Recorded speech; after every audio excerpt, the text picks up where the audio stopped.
হাতের আঙুল দিয়ে এভাবে স্পর্শ করে লেখাপড়া করেন দৃষ্টি প্রতিবন্ধী সমীরণ বিশ্বাস। লাঠির উপর ভরসা করেই হেঁটে চলেন তিনি। আমি ডিগ্রি কমপ্লিট করেছি, ডিগ্রি কমপ্লিট করে মাস্টার্স পড়াশোনা করতে যাই, কিন্তু টাকার অভাবে মাস্টার্স ভর্তি হওয়া আমার পক্ষে সম্ভব হচ্ছে না। সবার জীবনে আলো আসে চোখ দিয়ে, কিন্তু সমীরণের জীবনে আলো এসেছে হৃদয় দিয়ে। সুনামগঞ্জের শান্তিগঞ্জ উপজেলার এক ছোট্ট গ্রাম জয়কলস, সেখানে জন্ম নিয়েছিল এক শিশু সমীরণ বিশ্বাস। চোখ ছিল, কিন্তু তাতে ছিল না কোনো দৃষ্টি। জন্মের পরই জানা যায় সে চিরতরে অন্ধ। জন্মের পর মন্দ হয়, আরে লইয়া কত কষ্ট করছি, বুক করছি, সিলেট ভর্তি হয়ে দিয়েছি অন্য স্কুলে। পৃথিবীটা যেভাবে আমরা দেখি, সমীরণ তা কখনো দেখেনি, তবুও থেমে থাকেনি সে।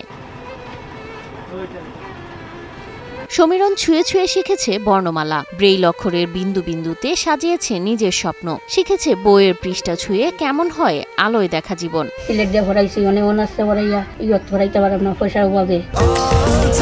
স্বাস্থ্যকর অল টাইম হানিকম, সব সময় all time healthy life. Green disable foundation থেকে হাতেখড়ি, তারপর সিলেট মদন মোহন কলেজ থেকে ডিগ্রি পাস, আর আজ সমীরণ মাস্টার্সে ভর্তি হওয়ার সুযোগ পেয়েছে। তবে অর্থের অভাবে আটকে আছে তার স্বপ্ন। কোনো নাই, বাড়িঘর নাই, থাকি মাইসের বাড়ি, মানে যাও খায় কষ্ট করে আর বাচ্চারা পড়াইছি, কোনো একটা চাই চাকরির কোনো পায় না। সরকারে যদি কোনো সাহায্য করতে হইলে তো আমার কোয়াটা একটু প্রিয় পায়। মা ললিতা বিশ্বাস একজন গৃহকর্মী, অন্যের বাসায় কাজ করে সংসার চালান। আমি খুব অসহায় বসি, ঘরের বাড়ি কাম করি, তার বাবাও ঘরের বাড়ি কাম করে। বাবা সুবল বিশ্বাস দিনমজুর, তাদের জমি নেই, স্থায়ী ঘর নেই, কিন্তু ছেলের জন্য বুকে আছে মহাসমুদ্র সম ভালোবাসা। আমরা গরিব মানুষ, তারে কোনোবাই হইয়া পড়াইছি, মানে তো কোনো নাই, বাড়িঘর নাই, থাকি মাইসের বাড়ি।